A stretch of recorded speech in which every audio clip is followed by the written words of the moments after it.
Bonjour, ici Cléo Maheu. J'ai la chance d'accompagner des entrepreneurs et leurs équipes de direction dans la croissance de leur entreprise depuis des années.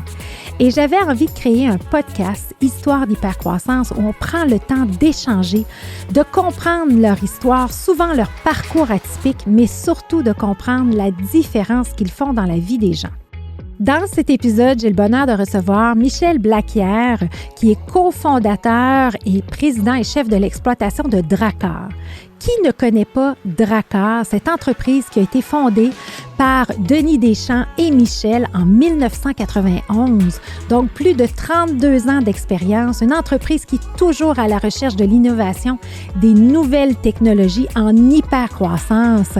Alors, c'est vraiment intéressant. Si vous êtes un entrepreneur qui rêve d'avoir une entreprise de classe mondiale, bien, écoutez ce podcast-là. C'est rempli de plein de pépites d'or et Michel a su nous parler avec son cœur comme il sait si bien le faire et nous transmettre tous ses apprentissages au cours de ces années. Alors sur ce, je vous souhaite une bonne écoute.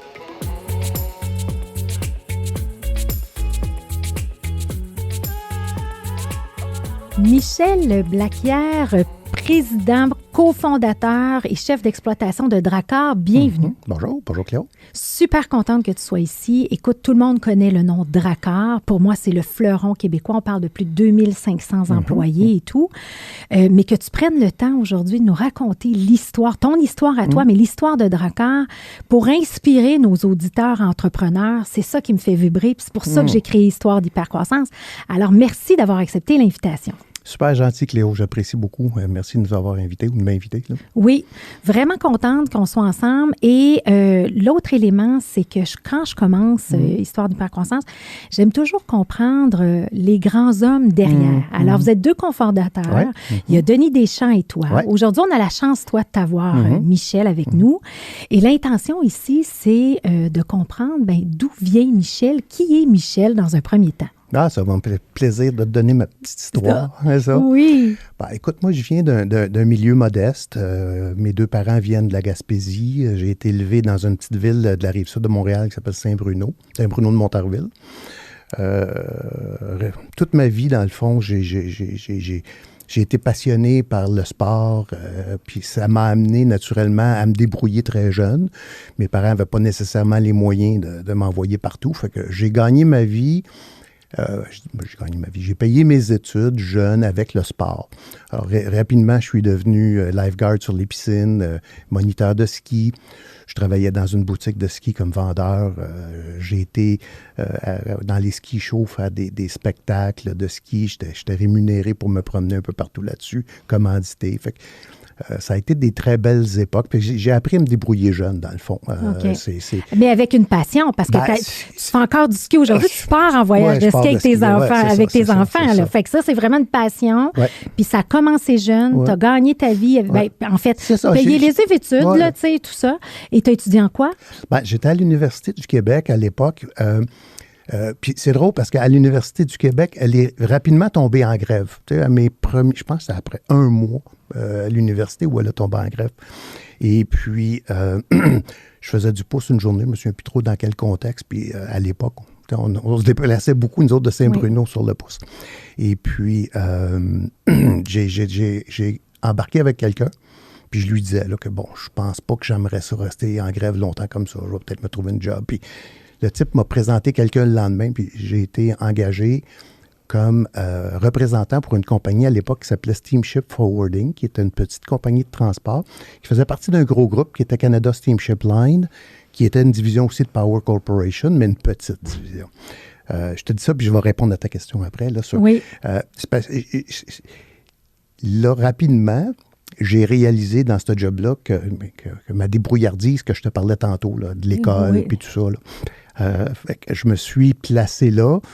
Ma première journée sur la job, ils m'ont dit, va t'acheter un auto. Ils m'ont donné un endroit où aller m'acheter un auto, va t'acheter une valise, puis ton territoire, c'est Laval, puis débrouille-toi. Mais je voulais pas vraiment abandonner l'école. Mais là, j'avais un job incroyable pour un jeune de 21 ans, 22 ans à l'époque. Oui. Fait que je me suis réinscrit à l'Université de Montréal. à l'éducation permanente de soir. Fait que j'ai fait mon bac de soir, 3 certificats par cumul. Oui. Alors, j'ai aujourd'hui 2 certificats en relations publiques, un certificat en marketing, un bac SR de l'Université de Montréal. Fait que j'ai jamais arrêté d'étudier. OK. Malgré le fait que, bon, j'ai progressé rapidement parce que lorsque j'ai quitté SSF, au bout de 2 ans, j'ai vu la limite du modèle aussi. D'ailleurs, c'est un mode de transport qui n'existe plus aujourd'hui. Je me suis joint à un groupe qui à l'époque, s'appelait Brazo Transport, qui aujourd'hui est connu sous le nom de Transforce. J'ai commencé comme représentant au compte majeur, j'ai été directeur régional des ventes. J'ai fini à la fin, j'étais directeur national vente et marketing dans un mandat très particulier qui était staff, puis dans lequel j'avais un intérêt court terme, mais je savais que je ne pouvais pas rester long terme dans un poste comme celui-là. À court terme, ce qui était le fun, c'est que le mandat qui venait de la direction à l'époque, c'était de centraliser le département des ventes sous les opérations. OK.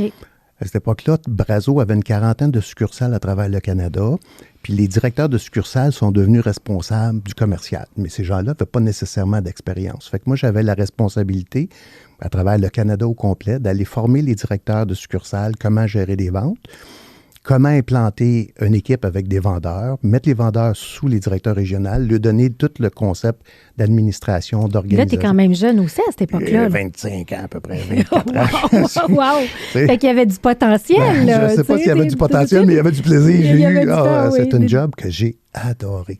Okay. Fait que j'ai traversé le Canada au complet pendant 2 ans. Puis, en fait, c'était drôle parce que le matin, quand je me levais, il fallait que je regarde dans le cendrier le paquet d'allumettes pour savoir dans quelle ville j'étais rendu. Ah oui. Parce que je partais le matin à Winnipeg, l'après-midi à Calgary, le soir, je prenais l'avion, j'allais à Edmonton, le lendemain, je prenais l'avion, je m'en allais à Vancouver. Vancouver, je m'en allais... Ça n'arrêtait pas pendant 1 an de temps. 2 ans même. Fait que ça a été formateur pour moi, ça a été exceptionnel. Une belle école. Ah, ça a été fantastique. Puis là où je dis que c'est que c'était le fun à mettre en place, c'était le fun de coacher, c'était le fun. Puis, tu sais, malgré mon jeune âge, là, oui. Mais après ça, je savais qu'un coup tout ça est implanté, tu sais, ça va devenir redondant, là, puis ça va devenir plutôt statique, un job administratif. Fait que je l'ai fait, j'ai mis le système en place. Puis à peu près à 27 ans, 28 ans, là, je pense que... Puis là, on a eu plusieurs acquisitions chez Brazo. J'ai participé à de l'intégration de différents transporteurs à l'intérieur de nos murs. Fait que je prenais charge des équipes commerciales, je les intégrais. On avait aussi, à l'époque, quelque chose que j'aimais beaucoup. C'était, à cette époque-là, une compagnie de transport qui voulait opérer dans une région. Il fallait qu'elle passe par la commission des transports puis qu'elle demande un permis pour pouvoir opérer dans cette région-là. Puis on avait à faire la preuve qu'il y avait un besoin. Fait que moi, ma job, c'était de dénicher des clients qui avaient des besoins pour ces régions-là, des inviter, des amener. Comme exemple, quand on a fait tout le fer à cheval en Ontario, il fallait amener des clients là-bas, on les logeait, on les entertainait, on les amenait en cours pour faire la preuve qu'il y avait un besoin. Fait que toute cette période-là a été hyper le fun pour moi. C'est les balbutiements de ce qui a été créé aussi. Là, là on le comprend. Ça s'en vient tranquillement. Ça s'en vient tranquillement. D'accord, c'est ça. Fait que là, à peu près à l'âge de 26-27 ans, j'ai flagué sur le marché que je ne voulais plus rester chez Brazo à cette époque-là pour différentes raisons. Brazo, là, était devenu la cible. Avait été acheté par un autre groupe. J'avais rencontré les propriétaires. Je n'adhérais pas tellement à la vision, qui n'est plus en place aujourd'hui, qui est d'autres choses, mais à cette époque-là. Et puis, un chasseur de tête est venu, où j'ai rencontré un chasseur de tête qui m'a placé dans une compagnie du groupe Baillargeon à l'époque. Le groupe Baillargeon, c'est aussi un groupe assez important. Ils avaient des concessionnaires automobiles, des compagnies de déménagement, des compagnies de camions. Beaucoup, un gros groupe. Et puis, le poste qui était ouvert, c'était vice-président vente et exploitation. Et puis, j'ai rencontré le président à quelques reprises en entrevue. Puis, c'est là que j'ai rencontré Denis Deschamps, mon associé actuel. Oui. Denis était vice-président finance et administration de ce groupe-là déjà depuis quelques mois seulement. Il venait d'arriver. Et puis, quand j'ai commencé, première semaine de sa job, j'ai appris que le président était mort. Ah oui. Fait que ça a commencé comme particulier. Puis moi, mon rôle, c'était de venir l'aider sur le volet commercial puis exploitation. Donc, il est décédé. La même semaine, le vice-président Ontario, qui était là depuis longtemps, parce que moi, j'étais vice-président exploitation et vente Québec, il y avait un vice-président Ontario, il a voulu avoir la job de président. Fait qu'il a demandé, puis il l'a fait en menaçant. C'est comme, j'ai la job ou je quitte. Fait que le propriétaire lui a dit, tu quittes. Fait que le vice-président Ontario a aussi parti dans la première semaine. Fait que Denis puis moi, on se regardait, on disait, qu'est-ce qui se passe, là, t'sais? Fait que là, Denis puis moi, on a fonctionné ensemble. Ça a été le début d'une belle et longue collaboration. Ça fait 35 ans que je travaille avec Denis aujourd'hui. Wow! Fait que là, à Puis l'époque... vous êtes très complémentaires On est aussi très, dans vos pommettes. C'est ça, tu sais, tu as toujours été, toi, plus exploitation, marketing, tout ce volet-là. Denis, plus dans le volet finance. Fait que ça, c'est intéressant. On a nos rôles dans l'entreprise, on a nos façons de faire. Puis oui, ça a toujours été une belle collaboration qui a été basée sur la confiance, puis qui est à l'origine d'une des grandes qualités de Dracor, c'est la culture partenariale. Puis ça, tantôt, j'aimerais ça qu'on en revienne. Oui, là. certain. Fait qu'on a travaillé dans cette entreprise-là, Denis puis moi, pendant 5 ans. À la fin, on a essayé de la racheter pour différentes raisons. Là, il est arrivé un moment où on a essayé de racheter. Puis ça n'a pas fonctionné. Fait que Denis puis moi, on est partis. On a été souper un soir au restaurant. Puis là, on parlait. Puis Denis disait, je vais retourner dans la pratique publique. Moi, je vais retourner dans le transport. Puis tout d'un coup, on a eu l'idée. Et si on partait notre propre entreprise?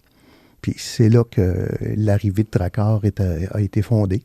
Ni Denis ni moi, on vient d'un milieu où il y a une expérience entrepreneuriale. Tu sais. OK. Ni Denis ni moi. Moi, chez nous, il n'y a personne en affaires. À l'époque, chez nous, je ne connaissais pas ça, là, le secteur même d'être un entrepreneur. C'est même pas quelque chose que j'ai rêvé. Hein. C'est quelque chose qui s'est présenté, je pense. Oui. Et puis l'opportunité, on l'a saisie. Oui. On a essayé d'acheter l'autre entreprise, ça n'a pas fonctionné. Pour différentes raisons, on a décidé qu'on partait la nôtre. Puis c'est probablement une des plus belles décisions de ma vie, d'avoir parti de Dracor. Ça, c'était en 1991. 91, ouais. De 91, 32 ans. 32 ans. Wow, ouais. Aujourd'hui. Oui, 32 ans. Fait que là, on parle, le nom Dracor. Oui. Y a-t-il une histoire? Oui. En fait, le nom Dracor, c'est comique. Hein. J'étais chez des amis un soir, puis Denis puis moi, de son côté, il jonglait on cherchait un nom, puis moi, je cherchais un nom. Puis un soir, on fouillait dans le dictionnaire, puis Dracor. Dracor, c'est quoi? Dracor, c'est le bateau de Viking. C'est un bateau qui est un mode de transport, dans le fond, qui a vogué à l'international. Les Vikings, ça, oublie la mission des Vikings. Là. Regarde le véhicule. Là. Le véhicule. Dans le fond, c'est un bateau qui a traversé les océans, qui a traversé les frontières. C'était très innovant. C'était un bateau qui avait 2 proues. Fait que si tu t'en vas d'un côté, c'est la proue, puis tu te revires de bord, c'est l'autre proue. C'était des rumeurs, donc c'est pas des rameurs, donc c'était la force humaine. Force humaine dans le transport, parce qu'à l'origine de Dracor, c'était le secteur de prédilection, le premier. Là. Fait qu'on se disait, puis à l'époque aussi, la vision de l'entreprise n'était pas la même qu'elle est aujourd'hui. Mais c'était la force humaine dans l'industrie du transport, puis le mode de transport international. Fait que ça a toujours vois, ça. Mais moi, quand je vois un bateau à deux ramées, oui, mais ça vous ressemble, ça.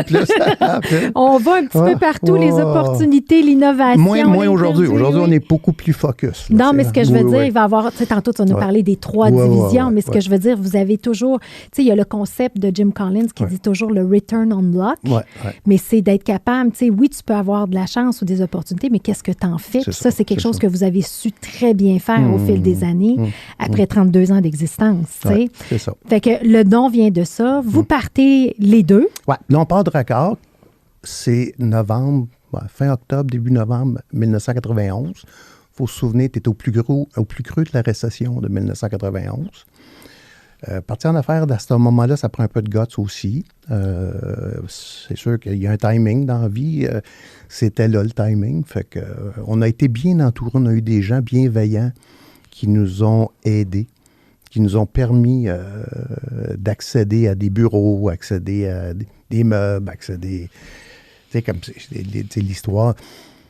Quand on s'est mis en recherche de banquier, Denis et moi, s'était partagé, puis moi, le banquier à l'époque, le premier que j'ai... Il nous a non seulement financé Dracor, mais il nous a vendu tous les meubles de la succursale pour qu'on puisse acheter ces meubles à rabais pour emballer nos meubles. Puis Denis, qui venait de la pratique comptable, les associés de la firme pour qui il a travaillé quand il était jeune, ils nous ont supportés en nous fournissant des locaux. Fait que, on a été entourés de monde, on a été super Parce qu'aujourd'hui, vous avez toutes les deux un réseau extraordinaire. Vous êtes impliqués, on va parler aussi de vos implications sociales et tout ça, vos causes. Mais déjà là, ça commençait les balbutiements des connexions. À partir à 0, 0, 0. Un crayon, un bottin téléphonique, rien d'autre que ça. Premier argument, Denis et moi, il trouvait que j'avais acheté mon cellulaire trop cher à l'époque. Finance. C'est le premier gros téléphone là, qui était comme militaire là, avec la grosse batterie. Là. Oui. Fait qu'on a parti avec rien. Wow. Puis là, rapidement, des anciennes personnes de l'autre groupe nous ont suivis rapidement. Des clients nous ont suivis. Puis juste pour donner une perspective, parti de rien en 91, puis aujourd'hui, 32 ans plus tard, peux-tu nous faire l'état de la situation? Puis après ça, on va expliquer l'histoire. Mais c'est quoi l'état de la situation aujourd'hui de Dracor? On parle de plus de 2500 employés. Le groupe Dracor, aujourd'hui, c'est une quinzaine d'entreprises. Là, ce que nous, on a appelé 3 grands écosystèmes avec des sociétés affiliées puis des divisions. À peu près 2500 employés, 250 millions de chiffres d'affaires sous gestion. C'est un beau groupe, là. Une belle entreprise. Principalement dans 3 grands secteurs, l'aéronautique et le transport terrestre, le digital et la logistique. Ça, c'est les 3 grands secteurs d'activité. Les 3 grands secteurs, mais on n'a pas commencé là. Non. C'est ça. Mais aujourd'hui, ça nous donne ça. Ouais. Puis je sais aujourd'hui que dans ces 3 grands secteurs-là d'activité, vous avez travaillé dans les dernières années à mettre des joueurs A dans chacun de ces divisions-là. Fait qu'on on a Benoît, on a Michel, on a Simon, des gens extraordinaires qui sont là. Alors, c'est ça qui est intéressant. Fait que, tu sais, pour nos auditeurs, on comprend la perspective. Fait que là, on part de 0 en 91, 32 ans plus tard, tout est possible. Hein? Puis vous n'aviez pas nécessairement l'entourage en termes de compétences ou dire j'ai été élevé là-dedans. Non, c'est ça. Absolument pas. Fait que là, on part. Vous êtes les deux, vous avez vos locaux, tout ça. Plus niché en transport, j'imagine, au début. Au début, c'est ça. Le premier secteur pour lequel on a vraiment investi, ça a été le secteur du transport, réellement. Là. Donc, on s'est investi dans ce secteur-là en pensant, en ayant à l'époque une vision d'un guichet unique. C'était plus RH à cette époque-là. C'était l'emploi, la santé-sécurité, les services conseils, différents éléments. Puis c'est le premier secteur qu'on a travaillé. Parce qu'à un moment donné, je sais que vous étiez un des plus grands impartiteurs en termes de ressources au Canada. Est-ce que c'est toujours le cas ou le modèle a évolué, j'imagine? Ou? Le modèle, ça dépend. Si tu parles de l'origine, le modèle a complètement transformé. Beaucoup de gens nous ont connus au tout début comme étant une agence de placement. Oui. Aujourd'hui, l'agence de placement, ça représente entre 5 et 7 % de nos revenus. Oui. Donc, le groupe aujourd'hui, c'est vraiment un impartiteur. On se spécialise dans la prise en charge opérationnelle dans 3 grands écosystèmes. La logistique, dans le fond, c'est un 3PL, 3PL logistique.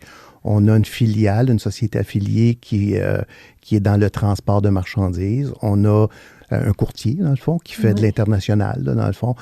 On fait par avion, par bateau, par chemin de fer, par camion, petits colis, chargement complet, donc de l'expéditif, du spécial. On a une firme qui se spécialise dans le fulfillment, la préparation de commandes, dans le fond du B2C, c'est-à-dire qu'un client qui a besoin d'acheter quelque chose en ligne, souvent ça va partir d'un de nos centres, ça va être préparé là, ça va être expédié. On a une firme qui fait du centre de transbordement.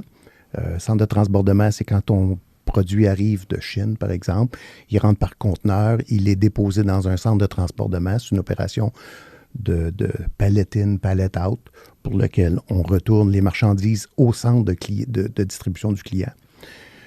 On a la gestion de flotte. Fait que, tu sais, le groupe logistique, tu vois, là, c'est ce qu'on appelle un grand écosystème. Oui. C'est un vertical dans un secteur. À cette base, on est soit propriétaire de nos installations, on a plusieurs pieds carrés industriels, ou on est locataire. Souvent, on travaille dans l'ombre, on travaille pour un client spécifiquement. Fait que c'est le groupe logistique. Oui. Qui a à peu près un peu plus de 1000 employés, là. Québec, Ontario, surtout. Après ça, tu as le groupe aéronautique et transport terrestre. Tantôt, c'était Michel Girard qui est le président de ce groupe-là. Puis chaque division ou société affiliée, il y a un président. Oui. Fait que là, tu rentres après ça dans le groupe à Benoît, qui est le groupe aéronautique et transport terrestre. Ça aussi, c'est un peu plus de 1000 employés. Dans ça, on a une société qui fait ce qu'on appelle du in situ. C'est pour un client, dans ses locaux, on va faire différents travaux là,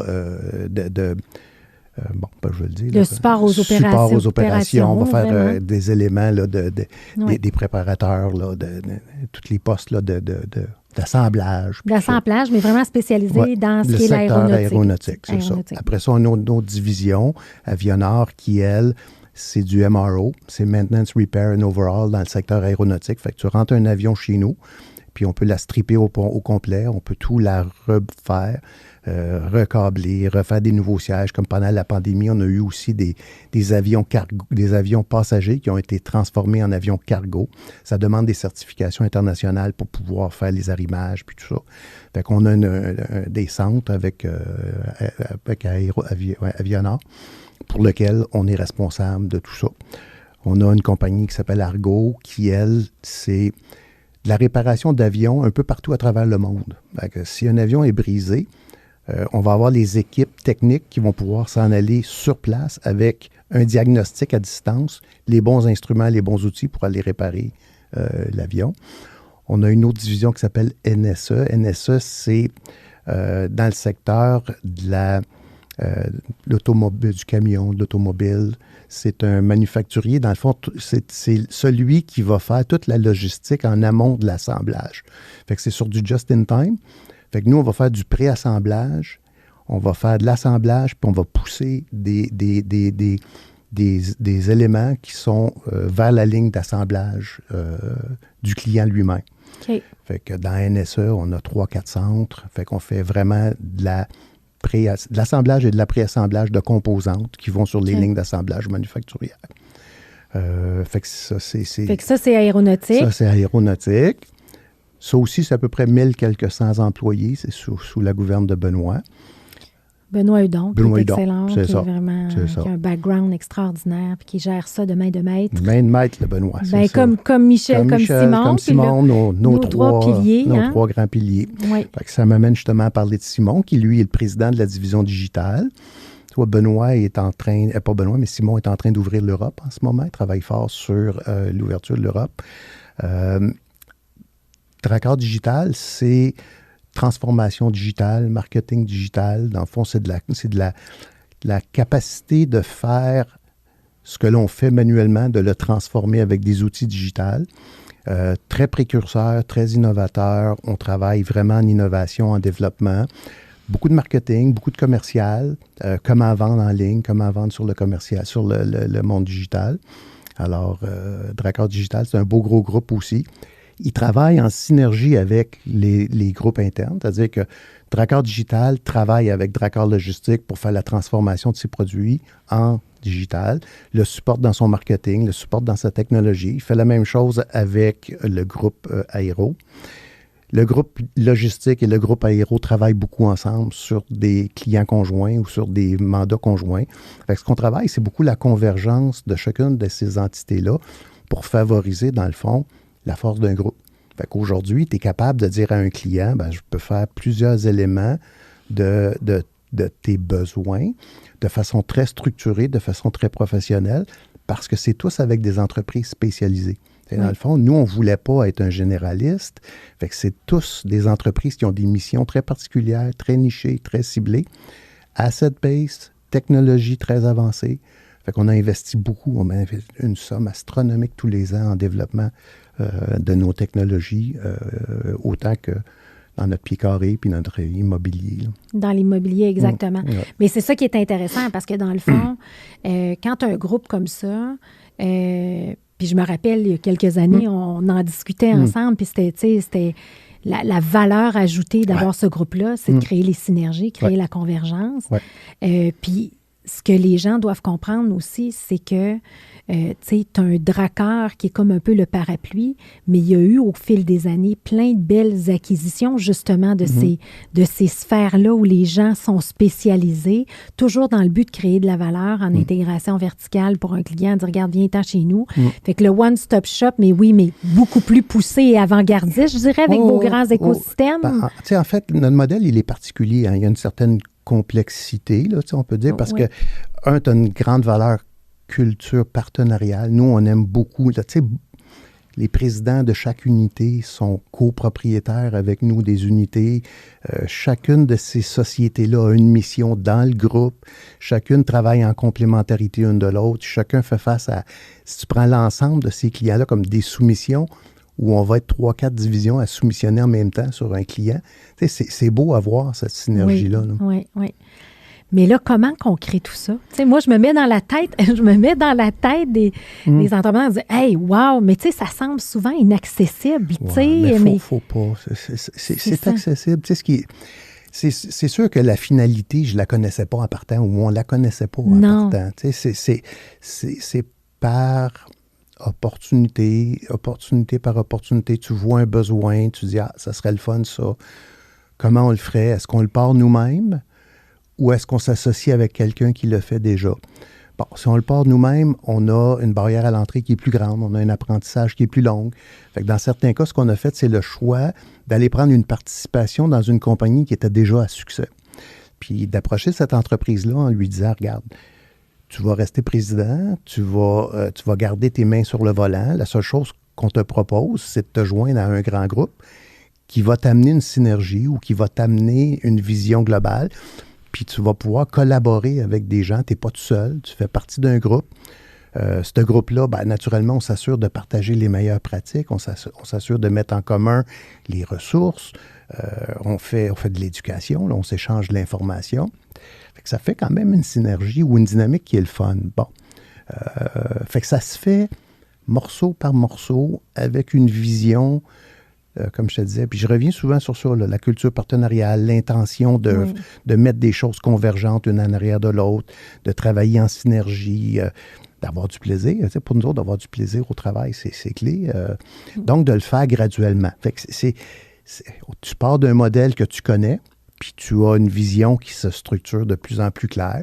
On a fait des apartés à un moment donné sur des choses qui, tu sais, comme tu le disais tantôt, deux entrepreneurs qui veulent grandir. Fait à un moment donné, on s'est éparpillé comme n'importe qui. On a été dans des secteurs. Puis aujourd'hui, on est moins là.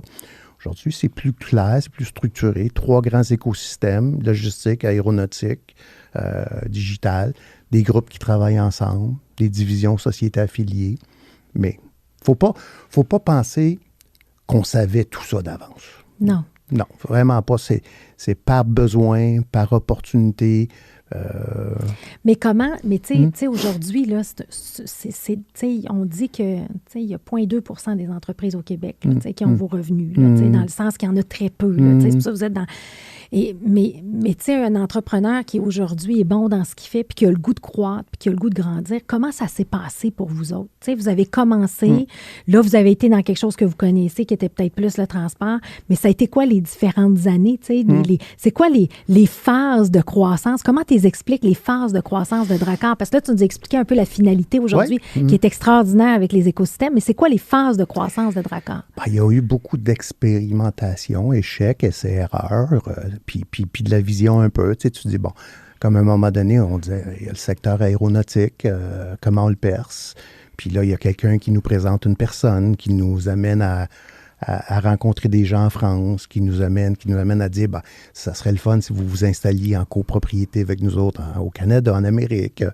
Ça se fait graduellement. Tu sais, dans la vie, en tant qu'entrepreneur, il faut que tu sois persévérant. Il faut que tu développes tout le temps ton réseau. Il faut toujours que tu développes aussi tes habiletés, tes connaissances. Tu restes au fil de ce qui se passe dans l'industrie. Puis tu les vois passer, les opportunités. Les opportunités. Ouais. Puis mettons que tu nous parles des opportunités de chacun des secteurs. Comment ça s'est passé, l'évolution? OK. Ben, comme je te dis, le transport a commencé en premier. Après ça, l'aéronautique est venue. L'aéronautique s'est bien développée. Pour ça, le transport, on a réinvesti dans des partenariats. Puis après ça, on a intégré le digital. C'est le bébé, là, dans le fond, le digital. Ouais. C'est lui qui arrive sur la fin. C'est celui-là qui va avoir une approche très transformation pour tout le monde. Il va collaborer à l'interne, chez nous, avec nos outils. Nous autres, un des éléments, si tu regardes, on le disait tantôt, 2500 employés. Fait qu'on est staff intensive.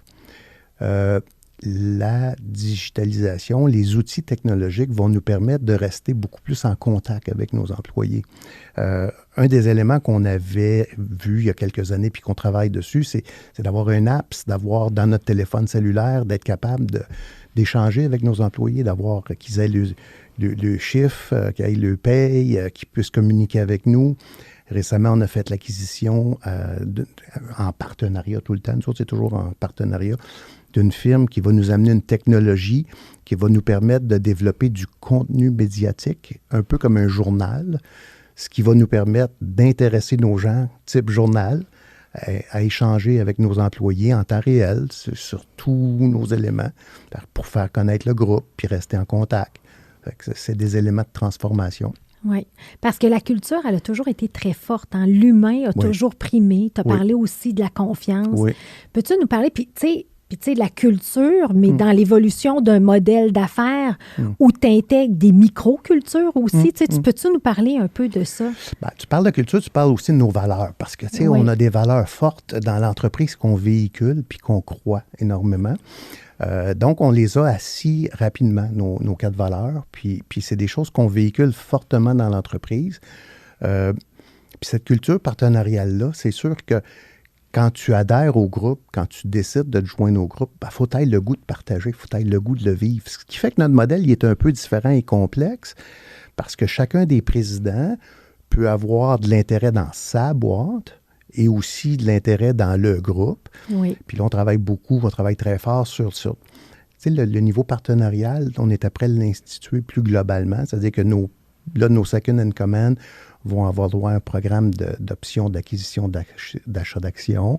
Puis après ça, ça sera d'autres employés. Fait qu'on veut vraiment partager, on veut s'assurer que tout le monde goûte à la croissance. Oui. Fait que, c'est une volonté d'une culture de partenariat qui fait que l'humain est important, les gens sont importants, le plaisir au travail est important, mais tout ça dans un but. Hein, on veut faire croître l'entreprise, puis on veut être à succès. Tu vas être à succès, tu le fais croître, mais en même temps, cette culture-là partenariale, tu la concrétises et tu la rends accessible. Oui. Oui. Tu sais, c'est pas juste beau, disons, on le dit, puis c'est pas juste le corpo, puis on n'a jamais senti le corpo, hein. Tu sais, il n'y avait pas de bureau corpo, c'était beaucoup plus dire comment on vient. Puis tu as toujours le corpo, aujourd'hui, on est 4. C'est ça. 4 ou 5, le corpo, c'est pas gros, hein. C'est ça. Ce qui est important, nous autres, c'est que chaque grand écosystème a un président. Chaque écosystème a ses filiales, ses sociétés affiliées. Chacun a leurs équipes, puis tout le monde a de la participation, tout le monde a de l'intérêt dans tout ce qu'on fait. Les choses sont très transparentes chez nous. Fait qu'on le crée, on le vit. Il ne faut pas juste en parler. C'est ça, c'est ça. Puis c'est quoi les beaux succès qui te viennent en tête, des choses dont tu es fier, Michel? Premièrement, d'avoir duré 32 ans d'affaires. C'est ça, exact. C'est quand même une belle réalisation. Tu regardes l'entreprise aujourd'hui, effectivement, à partir de rien. Oui. Deux gars, 2 Québécois qui n'avaient pas un background entrepreneurial. Puis on a un beau succès. Puis c'est une entreprise qu'on est après pérenniser. L'entreprise est là pour durer. Puis elle va... C'était vos intentions. Hein? Ça, j'ai trouvé ça intention. J'ai trouvé vraiment ça. Là, au début, quand j'ai appris à vous connaître les deux, c'était comment on assure notre relève, comment on assure qu'on met ça. Puis pour ça, justement, parce que, tu sais, le reprenariat ou le transfert, c'est tellement difficile au Québec, là, tu sais. Puis je vois et j'ai conscience de gens qui ont un certain âge, qui sont pas capables de lâcher le morceau, pas capables de lâcher le morceau de l'entreprise. Puis ça a été des one-man shows. Vous n'êtes pas là-dedans du tout. Non, mais c'est quoi les trucs? C'est quoi les façons de faire? C'est quoi... les façons de faire, tu l'as dit tantôt, c'est de s'entourer avec des gens de qualité. Oui. À partir du moment où tu as des bonnes personnes, nous autres, il y a des gens qui sont probablement meilleurs que moi pour faire ce qu'ils font aujourd'hui. Fait qu'on est bien entouré. La confiance, c'est quelque chose qu'on a installé du début. C'est une façon de travailler qui est clé. Hein? Donc, la confiance, donc tu laisses les gens travailler. Fait que tout le monde a des objectifs clairs, tout le monde a des missions claires, tout le monde a des rôles clairs, tout le monde sait sa place dans le groupe. Le groupe a sa mission, sa vision. Tout le monde travaille ensemble dans un climat agréable, dans des échanges agréables, constructifs. Fait que quand tu vois ça s'installer, moi aujourd'hui, je suis beaucoup moins dans l'opérationnel. Puis, tu sais, dans le fond, ce que je souhaite, c'est que l'entreprise puisse continuer sans moi. Là, c'est ce qu'on est en train de faire en ce moment. C'est ce qu'on prépare tranquillement. On n'est pas là, mais... On n'est pas là. Puis c'est ça le leg, en fait. L'intention, parce qu'aujourd'hui, on est beaucoup dans donner du sens à ce qu'on fait. Bien, si vous êtes à la base même, votre raison d'être à vous est beaucoup dans la collaboration, puis cette culture-là entrepreneuriale, c'est de faire en sorte que le modèle soit pérenne sans que vous soyez là. C'est ça. Alors, bien, c'est bien. On travaille beaucoup sur ça. C'est sûr de s'assurer là, que chaque entreprise, comme je te dis, a sa place, sa mission, c'est clairement défini. Les gens en place. Mais comment tu fais le lien? Parce que, tu sais, à quelque part, il y a une réalité. C'est sûr que c'est arrivé à nos auditeurs. Des échecs d'intégration, d'acquisition. On s'entend-tu qu'il y a un clash? Puis souvent, c'est un clash de valeurs. C'est comme il y a un pas de fit. Puis là, vous voulez de la croissance, vous voulez créer de la convergence. La personne est là pour son succès. Il arrive plein d'histoires. C'est normal. C'est ça. Mais comment... parce que là, vous êtes habitués. Vous en avez fait une puis une autre. Fait comment on mixe la culture et les valeurs du groupe versus l'entrepreneur qui est dans sa niche spécialisée, qu'on voit que ce sera un bon fit. Mais y a-t-il un fit de valeur aussi qui se fait? Comment ça fonctionne? C'est sûr que sans fit de valeur, c'est très difficile. On l'a vu, comme tout le monde. Là, donc, on choisit nos partenaires. Nos partenaires, puis on est de plus en plus clair. C'est comme n'importe quoi. Les premières prises de possession ou d'intégration, c'était plus vague. Mais aujourd'hui, on dit, nous, ce qu'on aimerait, c'est ça. C'est plus défini, c'est clairement identifié. Il y a une clarté sur les intentions et les attentes. Oui, c'est ça. On met ça le plus clair possible pour s'assurer qu'il y a un fit. Puis, il y a plusieurs rencontres. C'est pas juste soit Denis ou moi. Ça va être nos présidents, ça va être les équipes. Fait que le modèle de prise de participation est de plus en plus clair, il est de plus déterminé. Jusqu'à maintenant, on a pris des participations de entre 40 et 50 %. On a eu différents niveaux de participation. Aujourd'hui, on voit qu'il y a une volonté d'être un petit peu plus en contrôle. Fait que ça sera peut-être des étapes qui vont changer dans le temps, mais pas pour ceux qui sont déjà en place, mais pour des participations futures. Ce qu'on veut, c'est l'harmonie du groupe. Ce qu'on veut, c'est que tout le monde travaille en équipe. Fait que si on a dit que dans chacun des 3 grands écosystèmes, il y a une mission de l'écosystème, il y a des visions, il y a des choses qu'on veut atteindre. Puis comment on y atteint? C'est avec des spécialistes qui seront complémentaires un à l'autre. Fait qu'il faut que ça fitte. Il ne faut pas qu'un essaye de cannibaliser l'autre. Faut pas... C'est ça. Puis dans le cas, je suis sûre que c'est arrivé des fois, des mauvais fits. Ah, il y en a. Oui, c'est ça. Comment ça s'est passé? Comment vous avez géré ça? Notre moyenne au bâton, elle est bonne. Notre moyenne. Puis tu sais, encore là, on est une bébête spéciale. Nous autres, on a toujours mis nos choses même dans nos shareholders, les décisions doivent se prendre à l'unanimité. Fait qu'on est très en collaboration. Oui. On est très en discussion pour trouver des solutions gagnantes pour tout le monde. On croit que les gens sont intelligents, fait qu'à se parler, on trouve des bonnes solutions. Fait qu'on y arrive pas mal partout, je te dirais. On y arrive pas mal partout. C'est bon, ça. Et là, quand on parle de relève, là, il y a les présidents, mais est-ce que vous avez des enfants qui sont dans... Oui. Puis les enfants, c'est sûr que, à certains égards, il y a de l'intérêt ou pas, mais c'est pas le plan de relève. C'est pas avec les jeunes. L'entreprise, elle est trop grande. On a des grands écosystèmes qui sont bien structurés avec des présidents. Fait qu'on travaille surtout avec nos 3 présidents pour structurer la continuité. Les jeunes, ils vont trouver leur place. Ils vont être bien placés. Oui, bien placés, mais c'est le fun. C'est ça, parce que là, ils ont vu des parents entrepreneurs, on s'entend. Fait qu'il y a une belle opportunité aussi pour eux d'aller participer dans un grand groupe et tout. Mais comme vous les laissez faire leur chemin, puis pas... J'ai toujours parti du principe que moi, ma job, c'était de leur donner des possibilités, des opportunités, mais c'est pas à moi à décider pour eux. C'est 2 jeunes intelligents majeurs. Oui. Après ça sera à eux de choisir leur chemin. Moi, je vais créer des opportunités pour eux. Mais c'est sûr que Drakkar, aujourd'hui, avec l'envergure que ça a, les jeunes, ils ne sont pas prêts. Là, non, c'est ça. Mais comme, c'est ça, on a Jean Laflamme aussi, qui a 4 enfants, donc 3 qui veulent être en relève d'entreprise. Mais justement, il a mis comme un PDG pour comme les coacher, le voir comment il évolue, puis tout ça. Puis c'est le fun aussi de ils vont avoir la chance de se développer. Moi, j'en ai un qui travaille à l'interne, puis un qui travaille à l'externe. sont heureux, ils font de bonnes jobs, ils adorent ce qu'ils font, puis c'est correct comme ça. C'est correct, fait qu'il n'y a pas d'obligation de ça. Non. Et dans le fond, là, vous êtes, tu sais, parce que vous êtes cofondateur, 32 ans de relation, tu sais, on vous agaçait souvent, on disait, vous êtes comme un vieux couple. Vous connaissez. On a eu les deux frères, papa, maman, vieux couple. On les a tout eu, là. Les a tout eu, c'est ça, c'est ça. Mais tu sais, comment cette confiance-là, cette synergie-là se développe, cette culture-là de partenariat, tu sais, c'est quoi les leçons apprises, puis les conseils, parce qu'on en voit, puis c'est drôle parce que les gens qui sont passés sur le podcast, on voit beaucoup de culture de partenariat. Il n'y a plus personne qui a le goût presque d'être seul, puis d'être un one-man show, tu sais. C'est le fun d'avoir quelqu'un qui est complémentaire à toi, puis tout ça. Puis ça, vous avez réussi à le faire, tu sais. Fait que c'est quoi tes recommandations, tes trucs par rapport à ça, Michel? Ben, encore là, c'est de bien choisir son partenaire, parce que c'est certain que tu passes plus de temps avec ton partenaire d'affaires que quasiment avec ta conjointe. Tu sais, Denis, ça fait 35 ans, 36 ans qu'on travaille ensemble, puis des journées complètes, là. Oui. Fait que c'est sûr que ça demande beaucoup d'ouverture, ça demande beaucoup de maturité, ça demande beaucoup de discussion, d'échanges. C'est le fun quand tu es complémentaire, des forces qu'un a plus que l'autre. Un peu d'humilité pour être capable de laisser à l'autre prendre sa place pour que toi, tu te concentres dans tes choses. L'honnêteté, du partage, beaucoup de communication. Je reviens sur communication. On est ensemble pour réussir. Alors, ce qu'il faut faire, naturellement, c'est comment on y arrive.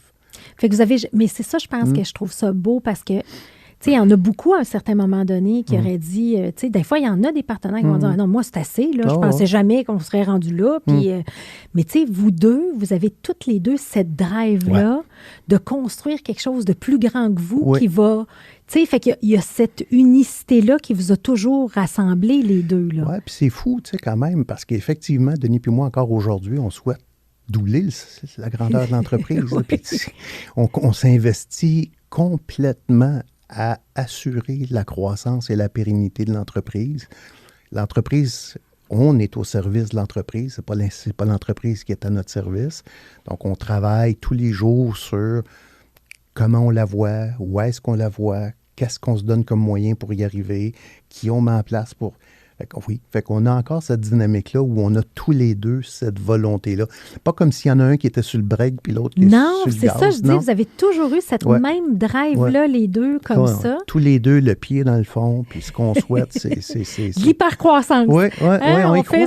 C'est ça, on y croit sérieusement, puis on y arrive. Oui. Tous les ans, on grandit. On a fait des cheminements critiques. L'entreprise a toujours eu cette capacité-là de se renouveler, de chercher les bons créneaux. Puis on a voulu monter dans la chaîne de valeur. Ce qu'on était à une certaine époque, c'est plus ça aujourd'hui. Puis explique, c'est quoi? Où vous étiez versus aujourd'hui pour que les gens comprennent. Dans la chaîne de valeur, si on regarde une firme de placement, c'est un service où il n'y a pas beaucoup de barrières à l'entrée. C'est plus facile de s'improviser dans le secteur. Il y a beaucoup de joueurs. C'est un gros bassin de population. Fait que tu peux charger un certain prix, mais ton prix, il est limité édicté par le marché. Puis bon. Nous, ce qu'on voulait à travers ça, c'est être capable de pouvoir monter justement dans la chaîne de valeur, d'être capable d'offrir des services un peu moins accessibles, d'avoir des barrières à l'entrée, d'être capable de se positionner dans des endroits où c'est plus complexe. L'aéronautique, c'est un monde. D'être capable de contribuer pour des grands avionneurs à des secteurs de prise en charge pour eux. Ça demande de l'expertise, ça demande des capacités, ça demande des moyens. D'avoir tes propres centres de transbordement, ton propre centre de fulfillment, d'avoir ta technologie logistique, un TMS, un WMS, différents acronymes là, sur la technologie, mais c'est ce qu'on souhaitait. Okay. Puis après ça, comment tu le fais? Pour le rendre encore plus complexe, tu l'assembles avec différentes sociétés pour y donner une super verticale incroyable. Puis ce qu'on n'aurait pas eu les moyens non plus d'acheter à 100%. Genre, on n'aurait pas pu partir et avoir tout ça à 100% aujourd'hui. Tu y vas graduellement. Puis ça nous permet d'avoir un réseau exceptionnel, d'avoir une structure qui est vraiment incroyable. On est une belle réalisation, on est bien fiers. Bien, je comprends exactement. Exactement. Puis les défis, quels ont été vos plus gros défis de croissance? Bien, il y en a eu plusieurs. C'est sûr que, comme tout le monde, faire face aux pénuries de main-d'œuvre actuellement, il y a des secteurs aussi où tu as non seulement une pénurie, tu as beaucoup de personnes, mais moins de compétences. C'est des gens qui sont disponibles, mais qui ont moins d'habileté ou d'expérience. Fait que là, il faut t'investir un peu plus dans tes secteurs de main-d'œuvre. De bâtir nos écosystèmes, c'était pas simple. Il fallait voir un petit peu ce qu'on voulait. C'était quoi les services qu'on voulait intégrer. Ça a été des bons enjeux. Pour ça, de trouver les gens. Il y a eu des endroits où on a cherché pendant des années. On a rencontré comme 30, 40, 50 entreprises avant d'en choisir une puis de dire, bon, ben, c'est avec celui-là qu'on aimerait travailler. Après ça, il faut convaincre la personne que ça serait bien qu'il se joigne à notre réseau. Fait que ça, c'était pas simple non plus. D'assembler tout ça, ça a été des bons enjeux. Puis ça prend des sous à un moment donné. Il faut que tu bâtisses. Ça soit profitable pour réinvestir. On a besoin d'oxygène. Exactement. Puis, mais tu sais, moi, fait que dans le fond, quand je regarde, mettons, de manière, je me recule et je regarde ça, je me dis, tu as 2 entrepreneurs qui ont été persévérants sur une vision commune. Oui. C'est carrément ça, là. Oui, on est chanceux, comme je te dis. Puis comme tu le disais tantôt, tu as un peu de chance, puis après ça, il faut que tu fasses ta chance. Oui, tu fasses ta chance, c'est ça. Puis vous l'avez fait, exact. Fait qu'on a, Denis et moi, duré ensemble 35 ans comme ça, c'est beau. C'est une belle complicité, c'est une belle complémentarité. On est 2 individus, on pense différemment sur certains égards, mais la finalité, les objectifs, on se rejoint bien. On a chacun nos quotidiens, fait qu'on trouve notre place. Puis après ça, ben, les présidents, puis tous les associés, ben, tout le monde trouve sa place, tout le monde a du plaisir, puis on favorise un petit peu. Là. Tu as travaillé là, sur la bienveillance au travail, les formules de plaisir au travail. Moi, je suis un grand fanatique de tout ça. J'y crois. J'ai du fun dans ma job. Je ris avec les gens, puis j'aime ça que l'ambiance soit bonne. Je pense que c'est important aujourd'hui. J'ai toujours dit, moi, c'est pas indissociable. Hein. Le plaisir au travail et le travail, c'est pas indissociable. On peut s'amuser en même temps. On peut s'amuser, exactement. Puis, tu sais, on peut s'amuser aussi avec le temps. Oui. En fait, il faut toujours que tu trouves du fun dans ce qu'on fait. Parce que quand les gens ne sont pas sur leur X, c'est là aussi que le reste s'ensuit. C'est ça. Je trouverais ça tellement pénible de rentrer au matin du reculon au bureau. Là. Oui.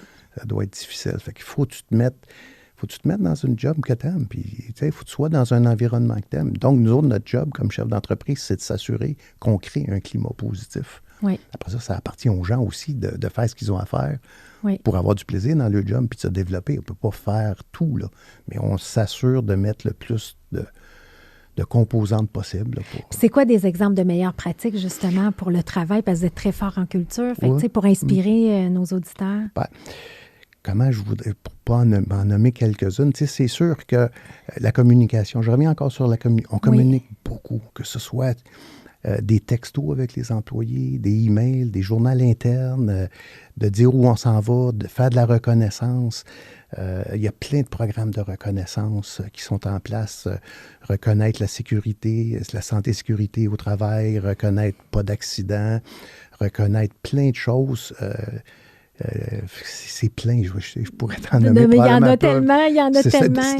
Ce que je voudrais dire, c'est qu'il n'y a pas une recette secrète. C'est un ensemble de composantes que tu mets de l'avant qui viennent favoriser ce climat-là. Puis c'est probablement des petits changements d'habitude, des rituels internes qui se développent. Oui. Parce que la reconnaissance, vous aviez même un galant. En tout cas, ça fait partie longtemps. Ça fait longtemps que ça fait partie de Dracan. Puis là, ça se répartit. Et qu'est-ce qui est géré? Qu'est-ce qui est géré au groupe? Puis qu'est-ce qui est décentralisé, dans le fond?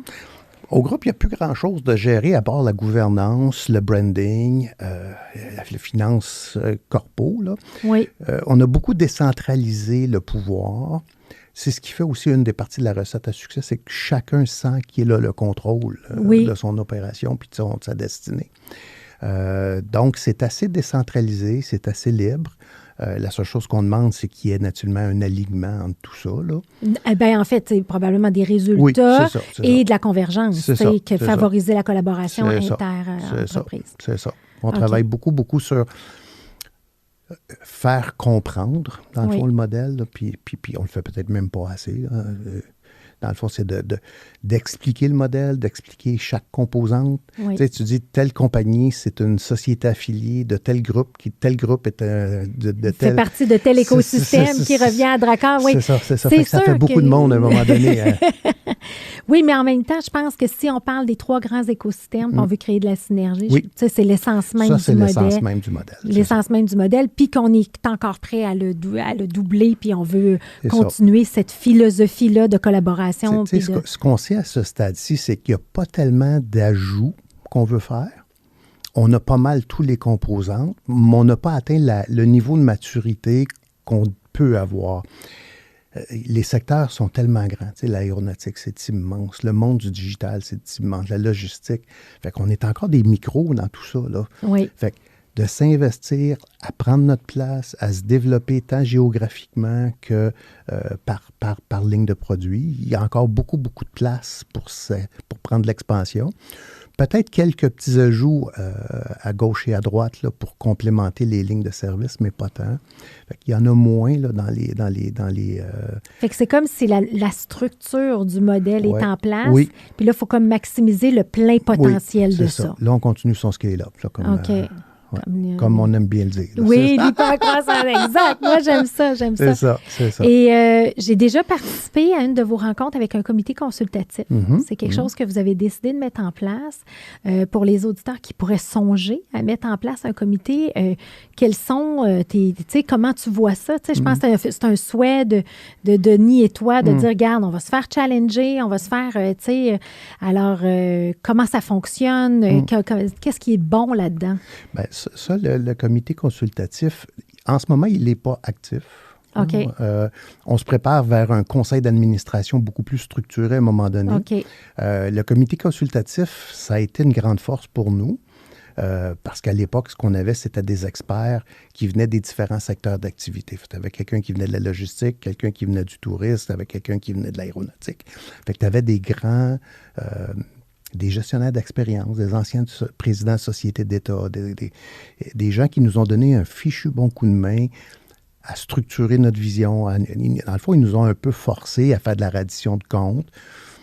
Ils nous ont un peu agacés en disant qu'on ne les écoutait pas tant. Là. Oui. C'était plus nous qui leur disaient où on s'en va, comment est-ce qu'on s'en va. Mais ça nous a apporté beaucoup à Denis puis moi. Ça nous a même permis à nous de s'aligner à travers le comité consultatif. À travers le comité consultatif. Ça a été très, très, très utile. Puis là, on se prépare plus un jour à avoir un vrai conseil d'administration, peut-être avec une firme. Mais je trouvais ça intéressant que dans les étapes, à un certain moment donné, puis c'est quoi, mettons, le chiffre d'affaires à un moment donné que tu dis peut-être tu le recommanderais? C'est quoi, 50 millions et plus? Très rapidement. Pas obligé. Non, il n'y a pas vraiment une grosseur. Tu sais, je pense que le président de l'entreprise ou la direction, des fois, peut avoir... Tu es seul au monde. Bon, nous autres, on a toujours eu la chance d'être deux, fait que c'est déjà moins pire que tout seul. Seul au monde. Tu t'ouvres à un certain niveau sur tes gens avec qui tu travailles au quotidien, puis d'avoir un comité consultatif qui vient, toi, te challenger de façon neutre, non menaçante, puis qui vient te donner des ouvertures ou des pistes de solutions qui sont vraiment intéressantes. Moi, je le recommande très rapidement. Puis ce que j'ai aimé aussi, c'est comme vous aviez cette vision-là, parce que vous êtes parti avec une expertise logistique, plus logistique à la base, transport. Oups, on rajoute une nouvelle division. Tu dois aller chercher quelqu'un de fort. Oui. Qui a l'expertise, qui a déjà fait le chemin, il a déjà parcouru le chemin là-dedans. C'est ça aussi qu'il ne faut pas... Tu sais, quand on est faut pas le sous-estimer. Oui, exact. Oui. Parce que souvent...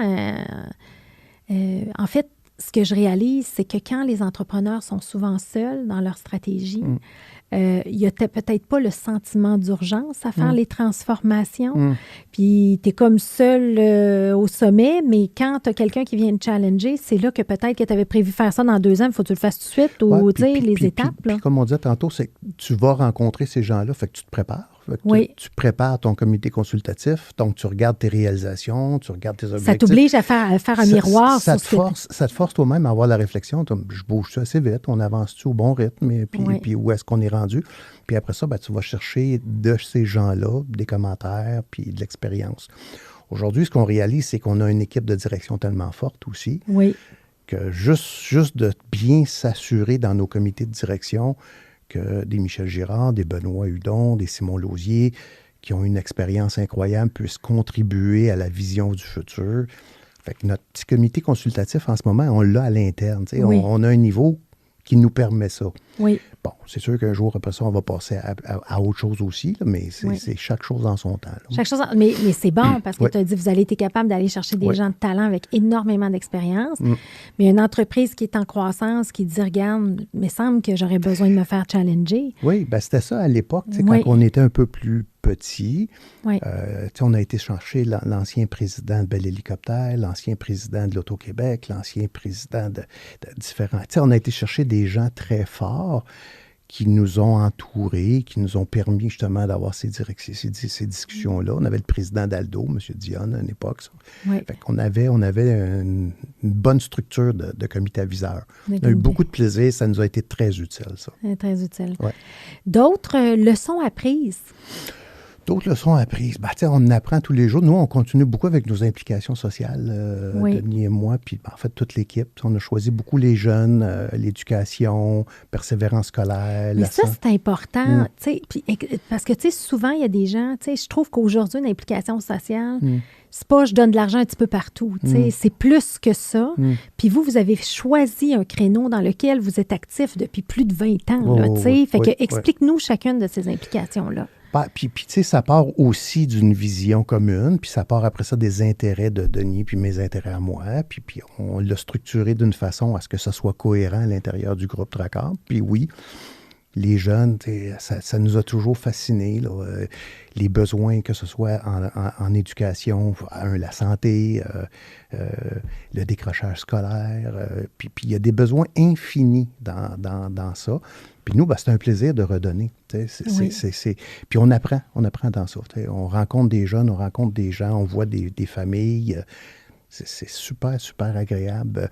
Là, on est après s'investir dans un nouveau groupe qui est un genre de collectif qui veut se regrouper pour valoriser les métiers de la logistique. La logistique dans son grand sens, là, c'est-à-dire le transport terrestre, le transport aéronautique, puis tout ça, les métiers de chauffeur. Les universités, en ce moment, ce qu'ils nous disent, c'est qu'ils ont des beaux programmes en gestion des opérations logistiques, puis il n'y a pas beaucoup d'étudiants. Fait qu'il y a pas assez d'étudiants de niveau universitaire, cégep. Même au secondaire, les jeunes ne savent pas, ils ne connaissent pas les métiers. Fait que ça m'interpelle. Fait que je m'implique dans ça en ce moment. On est après regarder ça. Là. Je parle avec des présidents d'associations puis du monde, puis on regarde comment on pourrait, sans réinventer la roue, parce qu'il existe déjà beaucoup de choses, mais qu'est-ce qu'on peut faire de complémentaire qui vient aider les jeunes à choisir des métiers, valoriser ces métiers-là. Puis on le sait, on manque de monde en ce moment, là, des pénuries de main-d'œuvre. Qu'on peut-tu partir à la base pour y arriver? C'est ça. Fait que vous avez choisi les jeunes, autant dans l'éducation, la santé. Fait que ça, il y a comme encore une fois, dans cette culture-là de partenariat, tu as parlé de collectif, fait qu'on est impliqué là. C'est quoi les autres implications sociales que vous avez? Ben, comme je te dis, il y a Academos, il y a la Fondation du diabète juvénile, l'Ancre des jeunes. Mais parle-nous-en un peu de ces fondations-là, tout d'un coup qu'on ne les connaît pas, que ça peut aider des gens. Tu sais, moi, je vais te parler en premier de la Fondation sur le diabète juvénile. Tu sais, tu as 10 des gens au Québec ou au Canada ou au monde qui sont diabétiques. Puis après ça, tu as les diabétiques de type 1, ceux qui sont nés avec un dysfonctionnement là, qui crée le diabète de type 1. Fait que là-dessus, on est dans le fond, la mission de la Fondation, c'est de trouver des solutions à la maladie, dans le fond, la recherche, de faire de l'éducation, c'est comment vivre avec la maladie, puis de supporter les gens qui n'ont pas les moyens pour avoir la médication ou des appareils. Aujourd'hui, il y a les appareils, c'est ça, c'est très dispendieux. Fait que ça prend de l'argent. Fait qu'on on fait des levées de fonds, on regroupe des activités pour la recherche. Juste la recherche, c'est beaucoup de sous. Oui. Fait que, tu vois, la Fondation pour le diabète juvénile, c'est nord-américain, c'est je pense 100 millions de dollars par année qui sont levés par année. Là. À travers l'Amérique, tu as des levées de fonds partout, San Francisco, New York, Québec, Montréal, Vancouver, Toronto. Ça m'a toujours animé. Puis dans ça, ce qui m'interpelle beaucoup, c'est quand on rencontre les jeunes familles. C'est les parents qui ont de l'angoisse parce que la nuit sont inquiets de voir leur enfant qui a le diabète. Est-ce qu'il va avoir une chute de sucre la nuit? Est-ce qu'il va tomber en hypoglycémie? Fait que comment vivre avec le diabète? Apprendre à vivre avec. Fait que ça m'a toujours beaucoup interpellé de voir les jeunes familles, les enfants. Tu sais, tes vois jouer, puis Aujourd'hui, tu as des athlètes qui sont, tu sais, comme tu as des joueurs de hockey dans la Ligue nationale qui ont le diabète de type 1. Tu as des gens qui ont monté l'Everest avec des types de diabète 1, mais c'est parce que tu le contrôles bien puis tu as appris à le gérer. Tu as appris à vivre avec la maladie. Fait que c'est ça. Fait que des choses comme ça.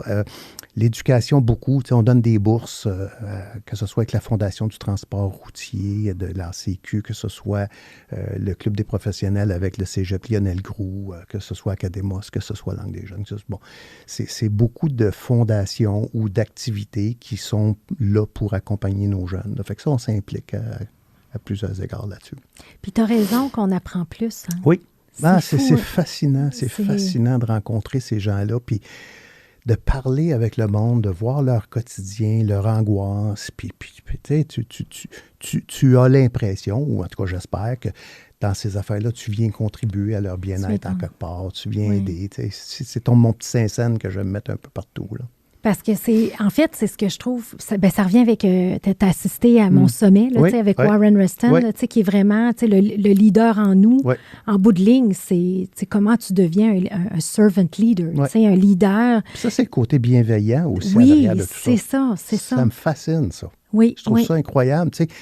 On est dans des emplois qui nous permettent d'avoir une influence positive. Dans le fond, tu as le choix, là. Tant qu'à avoir une influence, essayons d'en avoir une positive sur tout ce qui se fait. Puis on collabore, on contribue, on rencontre des gens fascinants, exceptionnels. Exact. Parce que moi, j'ai eu le diagnostic du cancer du sein l'été dernier, tout ça.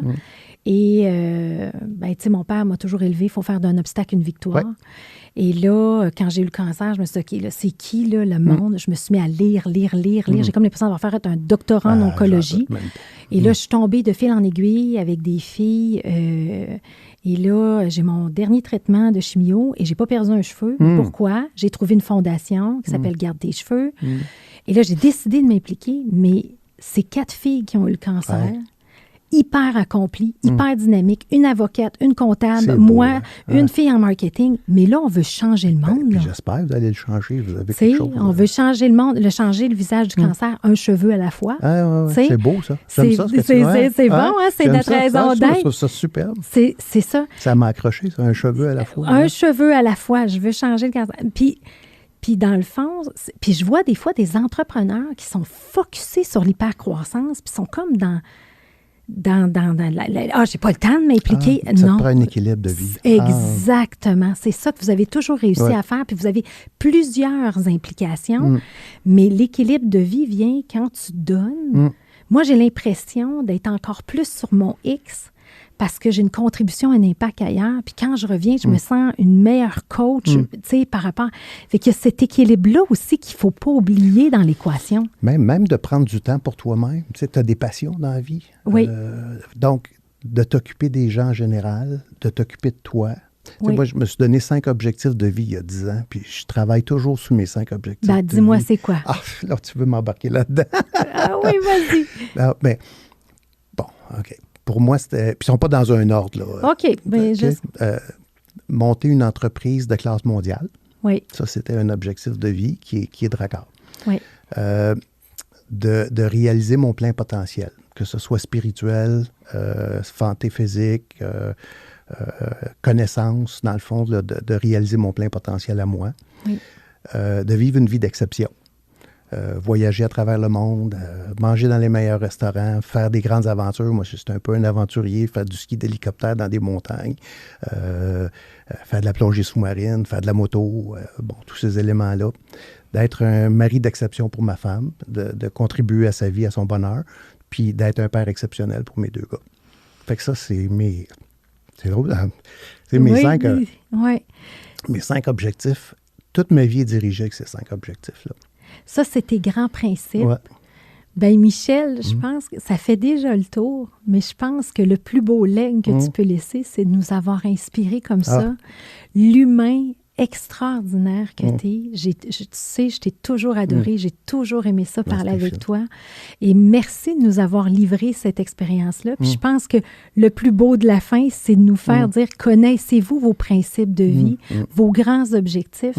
Parce que quand on les réalise puis on les atteint, c'est là que ça donne du sens, puis ça nous fait, c'est là que ça fait monter les émotions.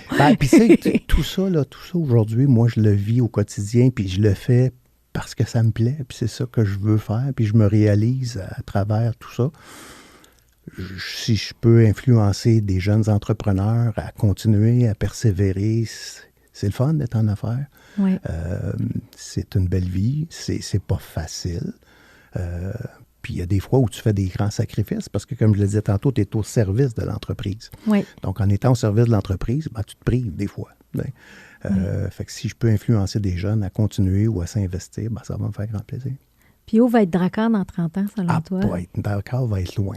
Oui, hein? Oui. On est voué à un très grand succès. Puis on est loin d'avoir atteint tout ce qu'on veut atteindre.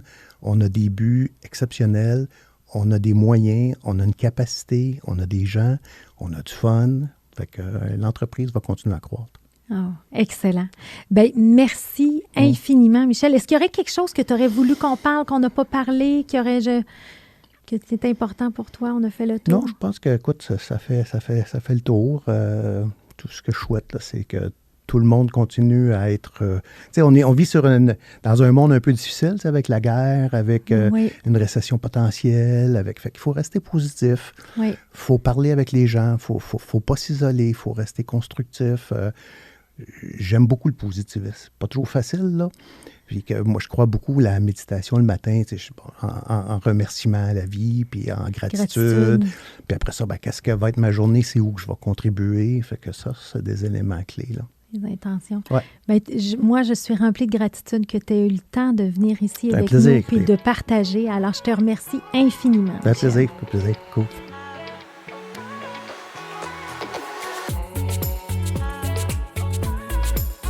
À noter que tous les épisodes sont disponibles en format audio sur les principales plateformes de podcast et aussi disponibles en format vidéo sur YouTube.